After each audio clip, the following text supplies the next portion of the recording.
video on, but you want to make sure that it's on me, okay? Oh.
Thank you so much. Is it on now? Yep, it's on.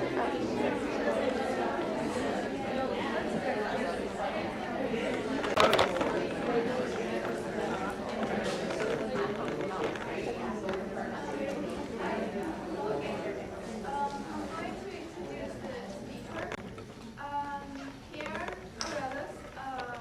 was born in Haiti, and he has a master's degree in applied linguistics, and he is about to get his PhD in education. His academic interests include post-colonial theory, cultural studies, and language studies. He's the author of our book, the book that we are going through for our class readings, Education Under Occupation. And he has been traveling and talking on issues on globalization, development, post-colonial discourse, nationally and internationally. So students, please join us and welcome Pierre Arnold.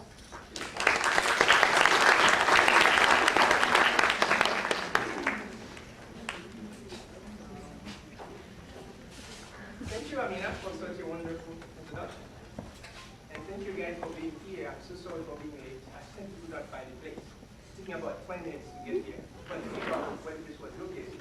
But anyway, I'm here. First and foremost, I would like to thank Dr. Michel Ojoani and Jean Dumas for inviting me to be here to share some of the issues that I address in my book, which I hope you have read. Today I'm going to be speaking about language. But I'm going to situate language in a very post-colonial context, okay? But before I start speaking about language, I would like to begin my presentation today by reading a poem that I just wrote about 2 hours ago before I came here. The poem is entitled Day. After I read the poem, I'm going to begin my presentation with 2 quotes, one by Bell Hooks and the other by Mark Campbell. Here's the poem. They say they can break me because they were the ones who made me. They say I have to be civilized so I can finally realize that I'm barbarous, that I'm savage, like animals who are enraged. They said I'm black, so it's okay if they break my back. Sometimes they call me brown, and they always put me down. They said my hair is nabby, so I can be unhappy. They say my culture is barbarous. Sometimes they say I'm very courageous. The only good word they use to only belittle my humanity, which has been subject to their violence and cruelty. They say my nose is too flat. then I must change it. I must have a surgery. Sometimes they tell me to go back to my country, to my land, instead of helping me and giving me a hand. And this land, they once colonized and brutally exploited. Now it's appalling because it has been mistreated. They constantly look down on my identity, culture, and language, so they can make me feel like a bird that is in a cage. That's the end of the poem. Now here's a quote that I would like to use along with my presentation. Bell Hooks said in one of different books, Teaching to Transgress, and I encourage you guys to read this book. It's a very profound book. She said, and I quote, "Standard English is not the speech of exile. It's the language of conquest and domination. In the United States, it's the mask which hides the loss of so many tongues, all those sounds of diverse native communities we will never hear. They speak of the Gula, Yiddish, Creole, and so many other unremembered tongues." End quote. And Mark Campbell stated, and I quote, "Colonial education has been one of the most damaging tools of imperialism because it has inculcated colonized population from a young age with ways of understanding themselves as culturally worthless." End of the quote. Many studies on language have focused on semantics, on the grammatical structure of language. Over the last decade or so, other studies, such as postcolonial studies, have gone beyond this paradigm to propose alternative ways to look at language from an ideological, historical, and political standpoint. So aligning with this paradigmatic shift of postcolonial theories regarding the policy of language, I would argue that language is not simply about using words. Language is intrinsically linked to ideology, culture, and power relations, as Antonio Gramsci and Foucault made clear in their scholarly work. Language and culture are also the primary vehicle through which people stay connected with their family and community. Equally important, to quote Sonia Nieto, language is the lens through which one expresses one's views of the world. End quote.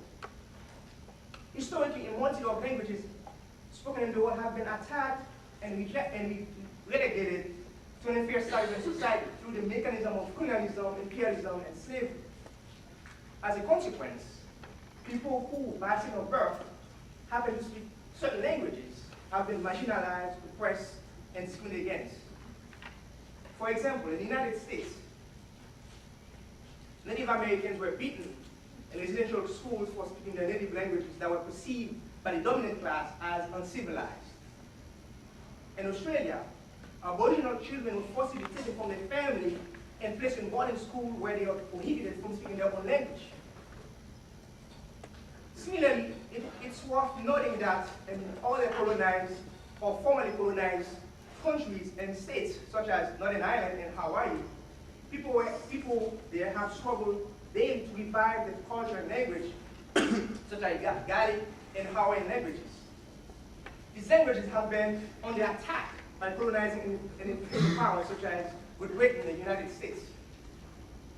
As for the linguistic oppression that Native Americans, the tyrants in the Caribbean, Latino, Asian, African students in the United States and elsewhere have been experiencing, it can be best articulated by what Paulo Freire called cultural invasion, which, according to Freire, and I quote, "Cultural invasion happens when the invaders penetrate the cultural context of another group and disrespect or the latter's potentialities. They impose their own view of the world upon those they invade and hamper the creativity of the invaded by curbing the expression. Whether urban or harsh, cultural invasion is always an act of violence against the person of the invaded culture, who lose their originality or face the threat of losing it." End quote. Fortunately, throughout history, the invaded, the oppressed, the marginalized have used their human agency to resist linguistic and cultural invasion by sticking to their native tongue and cultural heritage. Gloria Anzaldúa, I don't know if you heard of her, if you have read her work. She was an activist, a Latina activist. She was a lesbian. She was a poet. In one of her books, she shared with us what she experienced here in school. She stated that, and I quote, "I remember being sent to the corner of the classroom back to the Anglo teacher when all I was trying to do was to tell her how to pronounce my name. As you know, name is part of one's identity. If you want to be American, speak American," the teacher said to her. "If you don't like it here, go back to Mexico where you belong." End quote. And Zaluda's experience with the Anglo teacher clearly illustrates how standardized languages such as French, English, can be used as an ideological instrument to permit what Pierre calls symbolic violence against marginalized groups by silencing their voices. In the context of the US school system, in Zaluda's experience shows the struggle of students whose home discourse doesn't fit into the mainstream discourse. The linguistic and cultural discrimination that Nzaldúa faced at that school might lead one to question and challenge the belief that the United States is a free and democratic country. Specifically, one might contest such a belief, arguing that in a country which calls itself democratic and free, people should not be threatened and punished for speaking their languages other than English. Prohibiting one from speaking one language in a democratic society suggests that one is free and they're not free as long as one doesn't speak Spanish, Chinese, Creole, because English is the language of freedom. Taking this analysis a step further, one might conclude that the hidden agenda of prohibiting people from speaking their own language is to promote English as what Philipson called the lingua franca, like a universal language. In this context, it can be argued that this type of linguistic assault against minority languages appears to have it as its objective to put English into a class of its own. This, as a consequence, must dangerously what Philipson called reinforcing the dominant ideology, which presupposes that English is the most eligible language for virtually all significant purposes. End quote. As historically documented, this form of linguistic and cultural oppression that I just talked about has often taken place in schools and churches, even at home. During colonization, school was used as one of the major instruments to maintain the colonial power. And in his super book, How Europe Undertook Africa, Walter Whitney explained how that was made possible. According to Whitney, having control over the school system was one of the most effective strategies that European colonialists used to domesticate the mind of the colonized Africans in order to perpetuate the practices of exploitation and subordination. To achieve this goal, they hired colonial servant teachers to miseducate African students in kindergarten and primary schools. Through this form of domesticating, African students were taught to be simply ignorant of their own history and culture. As early as in kindergarten, they knew more about Napoleon Bonaparte, who established slavery in Guadeloupe and attempted unsuccessfully to do the same in Haiti than their own ancestors. Moreover, in this colonial school system, African students were taught to value the language and culture of their oppressors, but not theirs. As one can infer from Whitney's argument, the ideological agenda of the colonial school system was to ensure that the colonized did not have access to a sound understanding of their history and culture, which would have empowered them to revolt against their inhuman condition. Quite to the contrary, the colonized Africans were forced to learn the language of colonizers for cultural assimilation and ideological brainwashing purposes. In other words, the colonized were compelled to gain a certain level of French, Portuguese, Spanish, and English languages and culture so that they could quickly assimilate into European culture, now American culture. Similar to the only English movement in the United States, supported by intellectuals such as Hirsch and Bloom, this form of servile cultural assimilation during colonization was part of the agenda of the colonizer to maintain the status quo. The colonial form of education that was made available to African and Caribbean students during colonization was an instrument used to subjugate them while serving the corporate capitalist interests of the colonizers. As Rodney argues, and I quote, colonial schooling was education for subordination, exploitation, the creation of mental confusion, and the development of underdevelopment. End quote. What has been happening in the school system of neo-colonized countries like Haiti, India, Tanzania, just to name a few, is not as pervasive as to what occurred in colonial school systems during colonization. However, it's undeniable that the educational legacy of colonialism continues to impact the school system of countries such as Haiti, like I just mentioned. For example, in my native country, Haiti, even after 200 years of independence, the language of the French colonizer is still valuable over the Haitian language, Creole. When I was in middle school and high school, from the 1980s to early 1990s, all of the texts that I had to use for class were in French. Nowhere in these textbooks, either on the cover or inside, were there pictures that reflected the reality of Haiti. These textbooks were, and perhaps still are, a reflection of the cultural and historical realities of France, realities to which Haitian students like myself could not relate.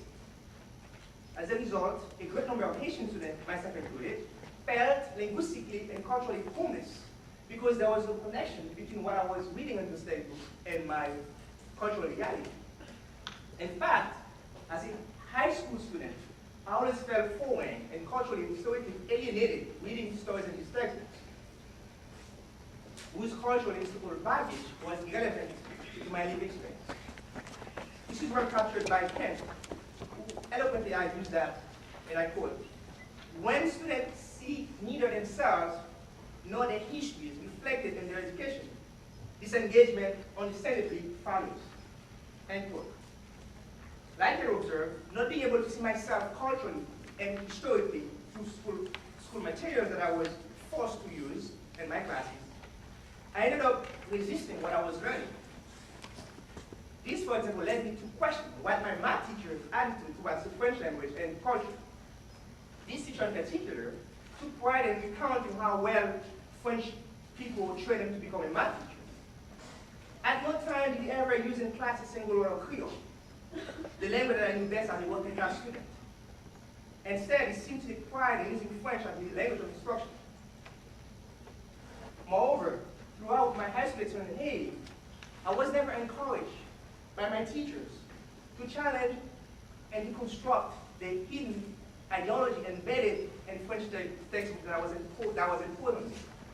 On the contrary, what I witnessed in personal experience was that teachers were not only complacent about teaching French literature and history, but they also took pride in repeating like parrots to students their prefabricated knowledge about these subjects.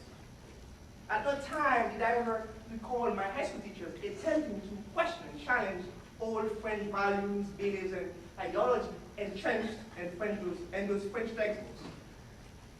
Consequently, Asian students, myself included, spent years from elementary to middle and high schools absorbing information that had no meaning to our lives. In fact, information acquired from these French textbooks structured my mind to a great extent to accept passively and reproduce the false idea that France is Haiti's mother country and source of knowledge. After years of indoctrination, after years of miseducation, I became a docile reproducer of French values, beliefs, and cultural norms. For instance, as I developed critical consciousness and political awareness, I used to believe that the French language and literature were better than Creole and Asian literature. As a result, through social interaction with my friends and my girlfriends, high school girlfriends, I always used French, the language of the colonizer, to impress them, rather than Creole, my native tongue. But what I was not aware of then, as Wenu notes, was that, and I quote, the use of the foreign language as a medium of education makes a child foreign within his or her own culture and environment. This creates a colonial alienation.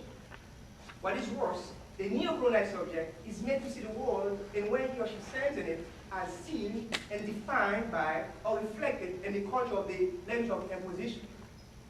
This is made worse when the neo-colonized subject is exposed to images of his or her own world, mirrored in the written language of his or her colonizer, where the native's language, cultures, history, or people are associated with low status, slow intelligence, and barbarism. End quote. Wales remarks speaks directly to my schooling experience in Haiti. Reflecting on that experience, I have come to understand that teachers or students, or both, who lack historical and cultural consciousness sometimes let themselves get trapped in the linguistic oppression of the colonizers, who always expect the colonized to speak the colonial language at the expense of their own. This side experience with my teacher, for example, helped me better understand that the school system of any country constitutes its ideological apparatus. Therefore, if any radical social, cultural, and political changes are to occur, it must begin in the school system that has been historically used to maintain or challenge the status quo.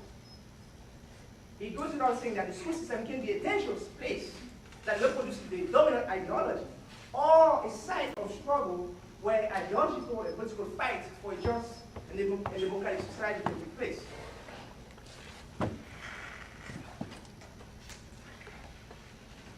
Furthermore, looking back on my student experience in Haiti, and I realized how sad it is that most of my high school classmates were more knowledgeable about French culture and history than they were about Haitian culture and history. This is precisely what happened to colonized people during colonization. The colonized were more knowledgeable about the culture and history of the colonizers than their own. However, this did not happen in a vacuum. As Joe Kinchero made clear in his book, What is Indigenous Language? Voices from the Academy. Joe Kinchero maintains that the colonized, through schooling, were taught that their indigenous knowledge was uncivilized and therefore was worthless in comparison to the European-based knowledge and information they were receiving in school. Now, linking Kinchero's argument to the Haitian school system that I knew best as a high school student, I would argue this school system was set up in a way that failed Haitian students both culturally, historically, and linguistically. In other words, this school system valued students who may not have had a clear sense of their history and culture. Thus, locating this form of miseducation that my classmates and I experienced in a global educational context, one might ask, or I would ask, what can be expected of a generation that doesn't have a sense, or a good sense, of its own history and culture? I would go further asking, what should teachers, professors, should do to ensure that the school system of the country is not a duplicate, of the old colonial school system or the Western neoliberal educational policies. For instance, Amical Cabral understood the linguistic and cultural significance of and implication of these questions that I just posed. Through their political struggle and scholarly work, they attempted to address these issues. Finally illustrated in Black Skin, White Mask, the middle class folks in Martinique tend to take pleasure ridiculing people who speak Creole. Fanon stated, and I quote, the middle class in Martinique never speak Creole except during service. In school, the children of Martinique are taught to scorn the dialect. Like in Martinique, we speak a dialect. Well, it's a language. I don't call it dialect, Creole. One avoids Creolism. Some families completely forbid the use of Creole, and mothers ridicule their children for speaking it. End quote. Fanon understood the implication of possessing a language when he reminded us that, and I quote, the man, I would add the woman, who has a language, consequently possesses the world expressed and implied by that language. End quote. Now, considering Fanon's argument in the US school context, it can be argued that once minority students, through ideological consent, to use Antonio Gramsci's words, are convinced to value and embrace the English language against the danger of consciously or unconsciously performing publicly or privately the dominant classes, cultural values, and norms through social interaction at the expense of their own. Now let me break it down. Language is intrinsically linked to culture. So if I speak your language, I would have a good sense of your culture. And culture, when we talk about culture, we talk about norms, values, right, etc. So then it's not an accident that people who belong to the dominant class want the marginalized class to speak their language. Because once the marginalized class speak their language, then they would have no choice but embracing whatever is embedded in that language. Okay? And Ngugi wa Thiong'o, the Kenyan scholar, made it clear. He stated, language carries culture, and culture carries, particularly through literature, the entire body of values by which we come to perceive ourselves and our place in the world. End quote. So to draw on Ngugi's argument, I would argue that if one wants to save his or her language, one should first maintain and protect his or her culture, which is the language identical twin. Now, to link this argument to is what makes second clear is Amilcar Cabral stands up on culture. The Guinean and Cape Verdean leader who fought rigorously against the Portuguese colonizers' cultural invasion of Cape Verde and Guinea-Bissau strongly urged people to heighten and defend their culture. Cabral dedicated most of his recent political and scholarly life defending the culture of his country, both nationally and internationally, against foreign cultural invasion. In his classic book, Return to the Source, Cabral soon encouraged us to strive to preserve our culture from the colonial and imperial influence of the West. Cabral has used culture as a tool of resistance to foreign subjugation of colonized lands such as Cape Verde and Guinea-Bissau. Cabral did not merely acknowledge the vital role of culture in the liberation movement, but he also emphasized and advocated for its full integration in the historical and political life of this colonized society at the time. He did so because he understood that imperialist and colonial domination of colonized subjects also entails the cultural domination of the latter.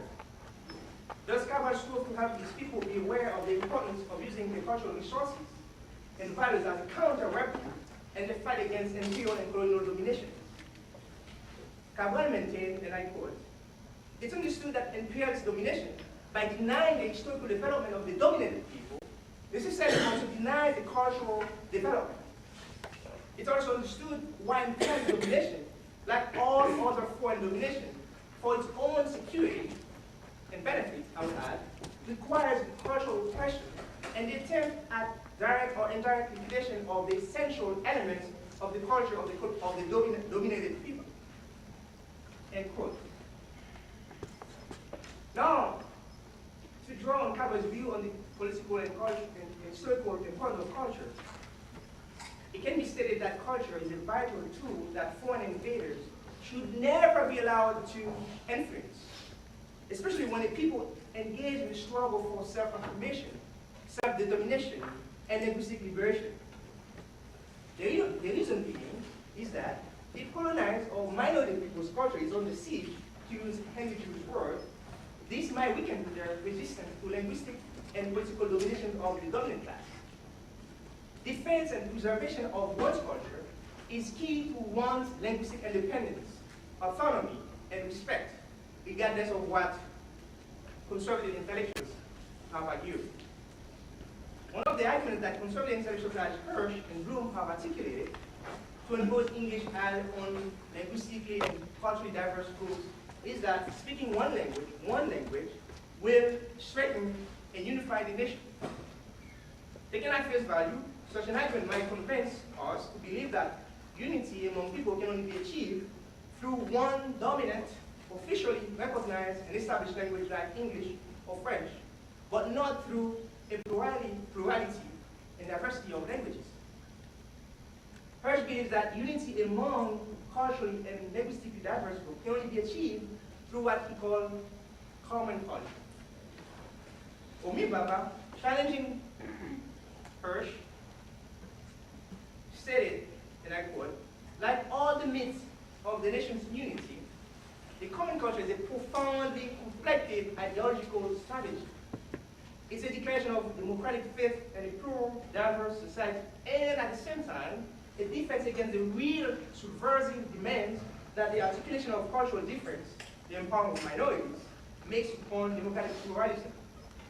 And I quote, what Pierre fails to understand is that people do not give up on their native tongue, even when they are forced to embrace the so-called common culture and assimilate into the mainstream culture.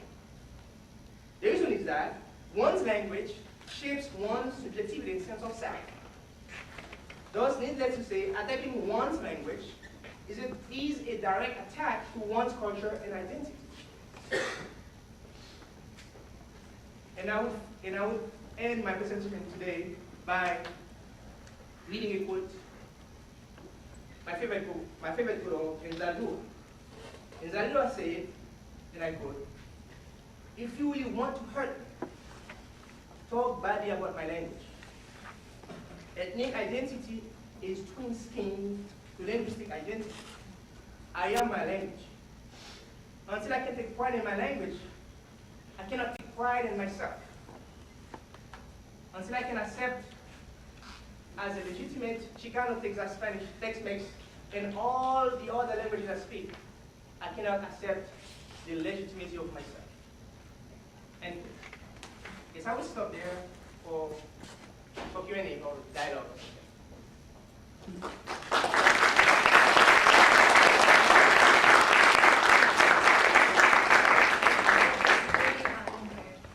Thank you so much. It's such an honor to have somebody within the university community coming and actually to have the author of the book that we are reading in class here today. So now is a chance for you guys to ask any questions that you have. I'm going to help with that, and then I'm also maybe going to write a couple of, just words on the board that might prompt some thoughts on your part and questions on your part that you might want to comment or ask about. So are there any questions that people have been thinking of as they've been listening to the presentation? You don't have to be polite. You can ask any questions you like. I don't get offended. Yes, sir. In your book, you mentioned that in schools the languages of instruction were French and English, and you just said that a knowledge of French culture, the ability to speak French was kind of a good thing in social interactions. What was the quality? What kind of role did English play? Did any of your friends speak English? That's a good question. Well, let me make it clear. I'm not against speaking French, nor am I against speaking English. I believe that language is a tool that can be used for multiple purposes. Therefore, I would encourage people to learn as many languages as possible. What I'm against is the imposition of a language on another or on people. Growing up, French was imposed on us. We had no choice but reading everything in French, whereas Creole was devalued. In Haiti, I don't know if there are any Haitians here, I would not be surprised. In Haiti, there are about, I would say, about 5% of people who actually speak French fluently. So that means we have 95% of Haitians who speak Creole. However, in school, French is the language that is used for almost all purposes, okay? The books, the textbooks are all in French. So there is a disconnect between what you learn in school and what's happening at home. I'm referring to people who belong to working class. Those who belong to the upper class, the dominant class. There's no disconnect because when they go home, they speak French. When they go to school, they speak French. So there is no mismatch between what they are learning in school and what they are being exposed to at home. Yes, speaking French in Haiti is a plus, it's an advantage. Because if you want to look for a job, they expect to speak French. Even the person who expects to speak French might not be able to speak French. Do you understand? So if I look for a job and I go to an office to apply for a job, the person who works there will expect to speak French. But ironically, that same person might not even be able to speak French. So speaking French in Haiti, as far as I know, it's an advantage because it's going to allow you, it's going to enable you to get a job, to move up socially. So basically that's what I was trying to say by saying that, yes, French and English, when I said English, because I was referring to other formerly colonized countries such as Jamaica. In Jamaica, there's a dialect. That dialect is not used in school, it's English, the language of the oppressor. So it's the same thing in Haiti, except that Haiti was colonized by France, and Jamaica was colonized by English. So that's what I was trying to say. Yes? I'd like to know what you believe some of the most attainable solutions are to end negativity brought about by the equality against language. I don't know if I know the solution. I can only make some proposal. What I would say, we cannot change the past because it occurred. We can learn from it and transcend it. Unfortunately, the legacy of the past, the colonial past, continues to impact what we do on a daily basis. So it might not be easy for you to understand because, are you from here? Are you an American? Well, you were colonized by England. It's unfortunate people don't look at the United States as a former colonized country because you guys are colonized, you know. And in some way, you continue being a victim of colonization or you know, British colonization. But you don't talk much about it because the U.S. is a superpower. If Haiti was a superpower, then the negative effect of colonization would not impact us to the extent that it impacts us now. But Haiti is a very poor country, as you know, and we continue being a victim of colonization. Now, to go back to your question, I don't think we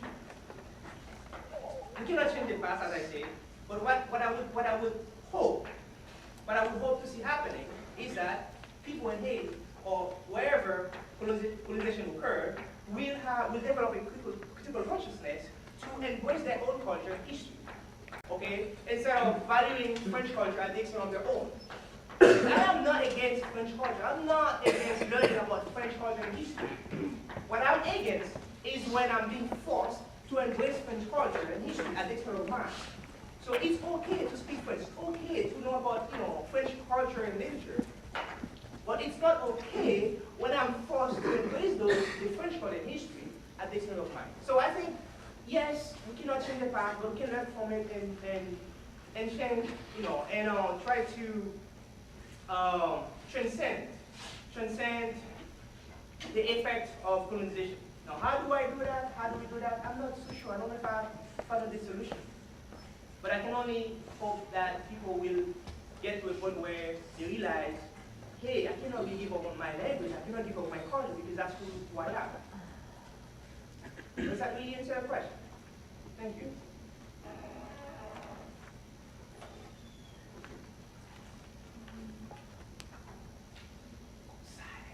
Yes? I just wanted to know, after you're done with your PhD, do you plan on going back to Asia? It's a good question. The answer to your question is no. Now, in the long run, maybe. And I'm going to tell you why. I'm Haitian. I was born there. I grew up there. I mean, I'm 101 Haitian. Percent Haitian. Haiti now is not stable. So there are too many opportunities in Haiti for someone like me. If I were to go back to Haiti, it would be hard for me to get a job. Even though I'm Haitian, even though I speak French and Creole.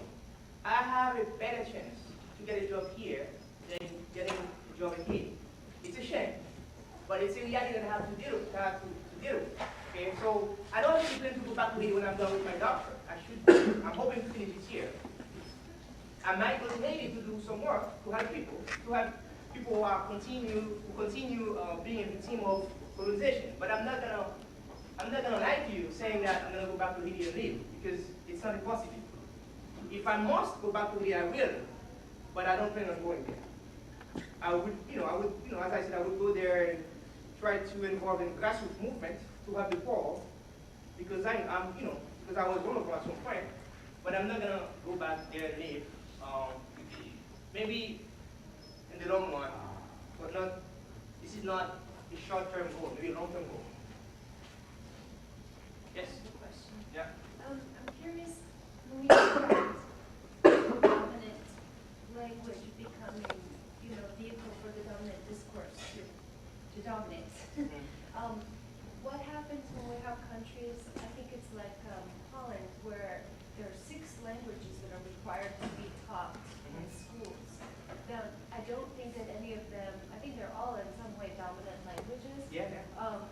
But what do you think would happen if in countries like the United States that are viewed as or can act as oppressors, or were required, students were required to learn 6 languages, were not required to learn 6 languages. And if those languages were not necessarily, I don't know, what could be a linguistic solution to this dominance that's occurring through language?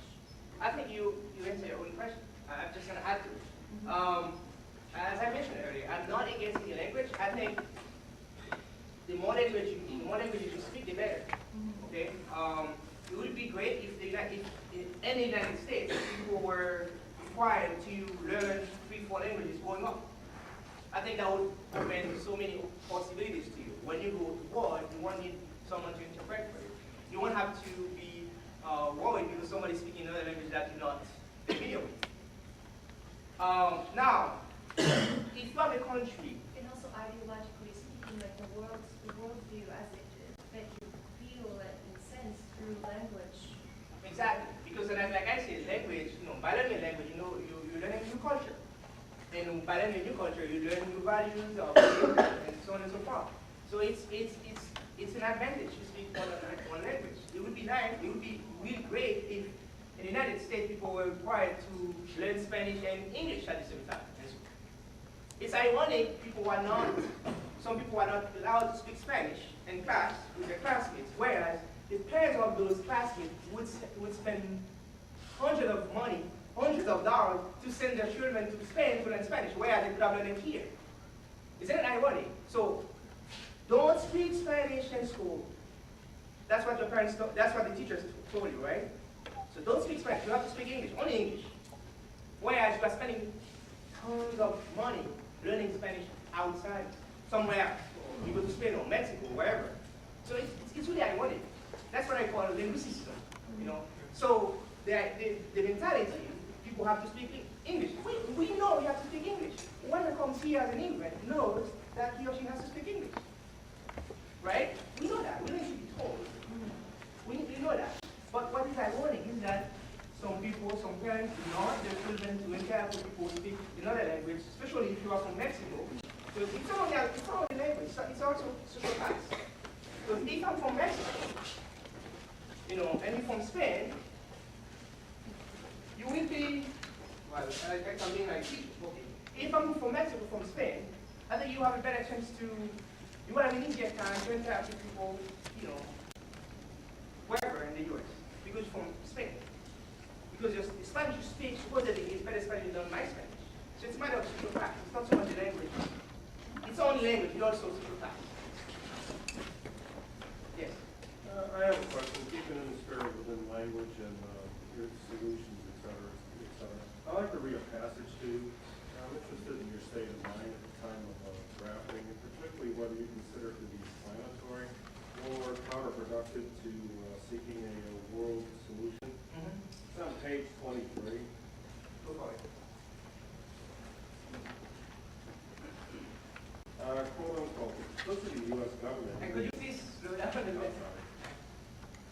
Complicity of the U.S. government in the assassination of priests and poor farmers in countries such as El Salvador and Nicaragua, who stood up against U.S. imperialism in the late 70s and 80s, and again, this is during the point of Daniel Ortega, and the rise of the Sandinistas.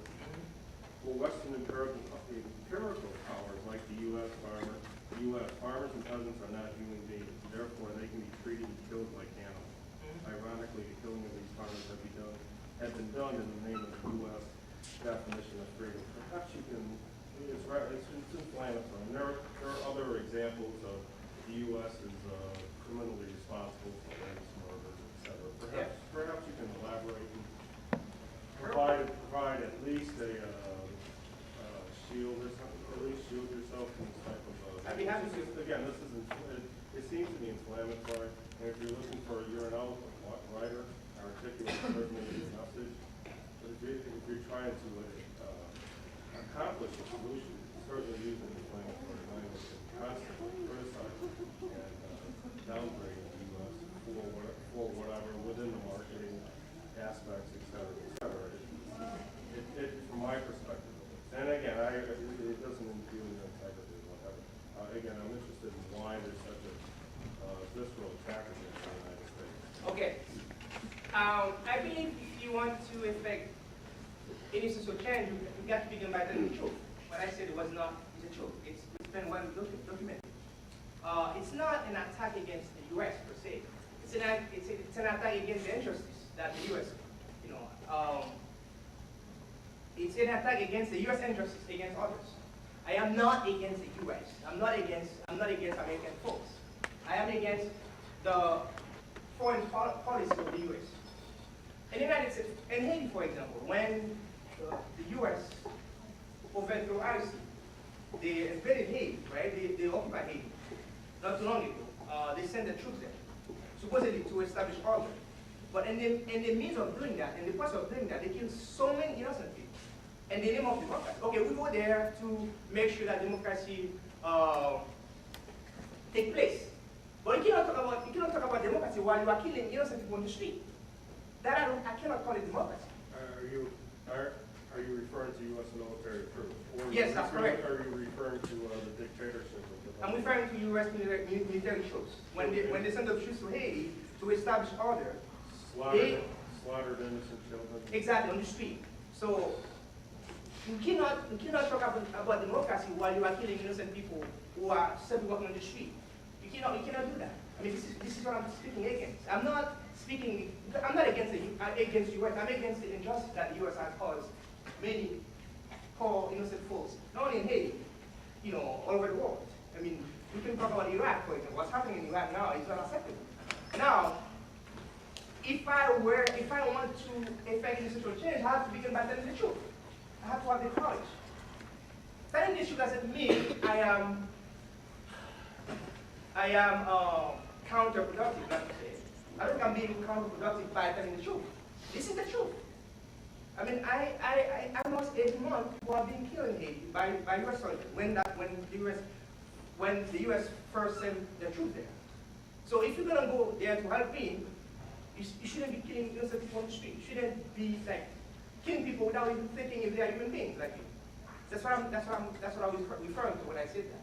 And there are so many examples I can be given. Not only in Nicaragua, in Iraq, in Afghanistan. I mean, it's happening everywhere. In East Timor, in the 70s, when we invaded East Timor, why did we kill so many people there? And they don't want democracy. So if you don't talk about democracy, then you shouldn't be killing people. You shouldn't be killing innocent people who have nothing to do with politics. So you're arguing essentially U.S. troops literally marched up to innocent homes. They were sitting in their front yard, for example, and they just literally have fire. You got it. We have a great opportunity to have somebody who's been in a country and experiences from the from the other side. So I think, it's an interesting book, and I did, I read it. However, it's out there. We're talking about language, and we're talking about how words motivate people in essence. And this is a motivating tool for some folks who are looking for a reason to oppose the U.S. Yeah. Well, it's not. I mean, it's not like opposing the U.S. I mean, I don't think it's inflammatory, like you say. If you think it's inflammatory, then so be it. I think 4 chapters. I think at least 4 chapters of highly critical remarks and calling the U.S. imperialistic. Yeah. It's really well within the perhaps, but it's rather expansive and counterproductive. acknowledge the opportunity that we have here as immigrants. I'm not like against US because I just want to be against US. I base my counter argument on certain facts. And those facts cannot be denied because they are happening. As I'm speaking up right now, you know, right there. So I actually agree with what you're saying, and I disagree with what he said about the book being inflammatory and giving people a reason to go against the United States. There's more than just this book to go against the United States. There's the news, just read it every day, BBC.com, I don't know what newspaper you like, go ahead, read it, you'll find plenty of reason with plenty of inflammatory words to go against the United States. It's just a book with your point of view, with what you experience, and there's nothing wrong with it, and it's not inflammatory in any sense. Yeah, it may be in your point of view, but if you look at overall, this is not the only reason that's going to make people go against the United States. There's plenty good reasons to go against the United States. Any other? Yeah, just 2 seconds. There is Afghanistan 2004 when I was there. 2002, the poor government in the morning, U.S. troops started bombing people, and they were not worried. And I was shocked. Just being a neighboring country, I was shocked to know that. Because I also believe, got back to the media that America was fighting for democracy, whereas Taliban just left the country. So that's true. It's hurting, but it's true. What Pierre is, I might applaud, is that he talked from people. That people confirmation. Reports may never say that and twist the language, and that's what people feel. And that's what happened. That's the truth. And one point I would like to make before I get the question. When someone is being against U.S. oppression, I don't think they're speaking against American folks. They're speaking against the government that is perpetuating oppression against innocent people, against oppression. I am not against any American person, but I'm against U.S. foreign policy because that foreign policy doesn't really help us. Doesn't really help us. You know, it's oppressing us. I just kind of wanted to move away from like a few words that can easily be blown out of proportion to like something a little more relevant. It's got like some things. Please speak a little bit louder, if you can. About like, you know, language. Has there ever been like a backlash in Haiti against like, I mean, has there been like a rise in Creole sentiment, like sentiments for like using Creole in Haiti, and has there been like backlash against it within Haiti? They have. They have. They have. But different Creole, but. Yeah, they have. I must say that I received, I don't know if you heard of him, he was one of the presidents who tried to promote Creole. You know, now in school people have the option to use either Creole or French. Not in too many schools, but in some schools. When I was finishing high school, I had to take a test, what you would call here standardized test. I had to take that. I was not given the option to take it either in French or Creole. I had to take it in French. Now people can choose to take it in either in French or Creole. So there's progress been made, but we need to do more in order to really promote Creole at many levels, not only in school but also in private institutions or offices. Yes. I think a lot to do with like the average American and what you're talking about in language and the way we're told things too. Like the average American is unaware of what our country does and stuff like that. I know a lot of my friends don't know. And the key thing about language is when you hear things over in Iraq and Afghanistan, they don't say how many people died, they say insurgents. When the average American looks at that, they're like, they mostly assume that an insurgent is someone that's fighting against the U.S. They don't realize that insurgents are just people that live there. And I think that's like, I have a lot of friends that have no idea that that's just a person that was there, wrong place, wrong time. Or sometimes we say, well, 500 got killed last night. 500 what? It's just a number. Some people can be just a number. Can I say, and I think even deeper than that, I think that sometimes we don't want to know, and we use language, but we use a lot of different things. Like I think on some level, many people don't know, and then there are other people who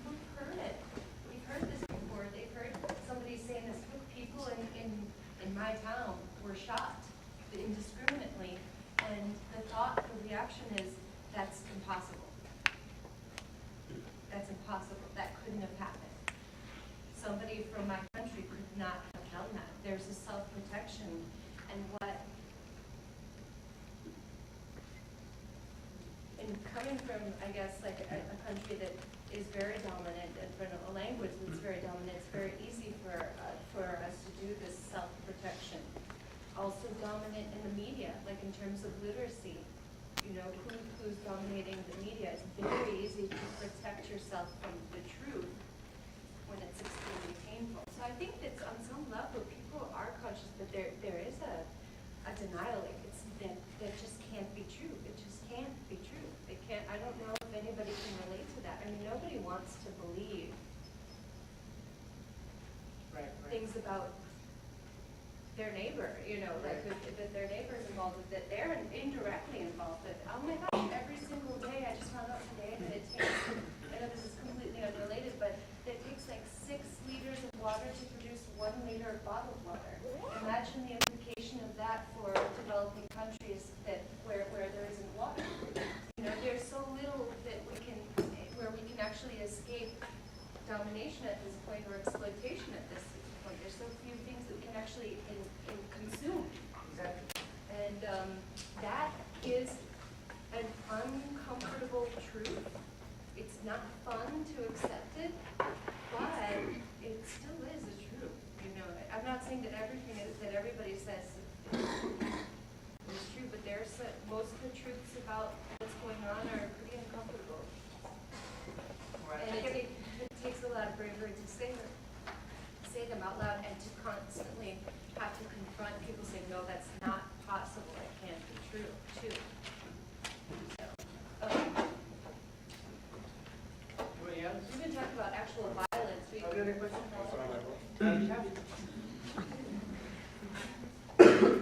Any other questions? Well, I guess I did pretty good, huh? No questions?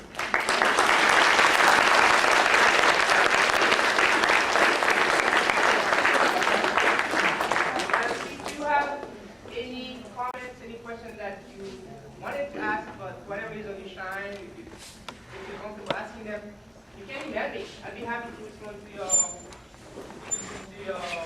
questions or comments. Sorry.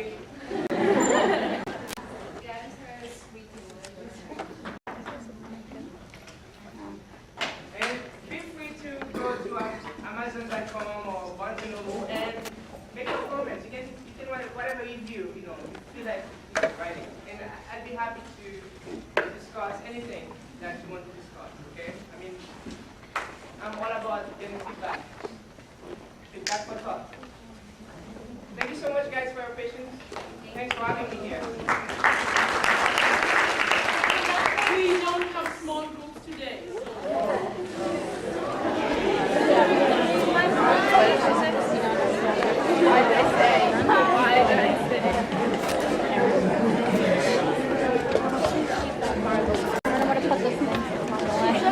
She just takes herself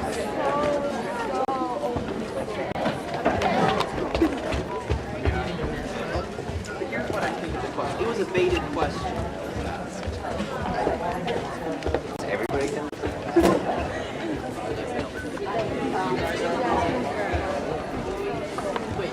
Like I said before, it was a few comments in the book that was totally out of proportion. Yep, you're an idiot.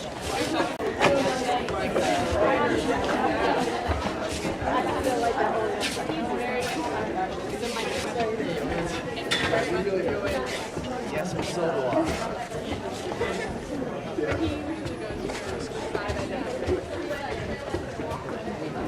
What?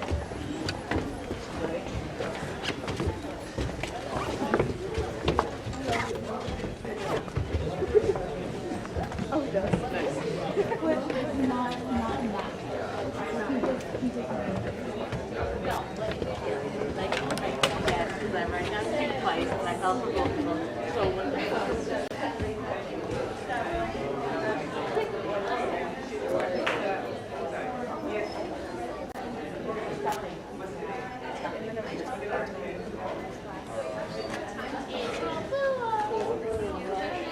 white moth and one in here. I probably just got that on the camera.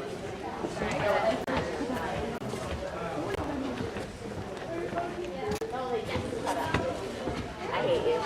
I hate you. No, it's not very late. I hate you. Bye.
I should close the one on my finger.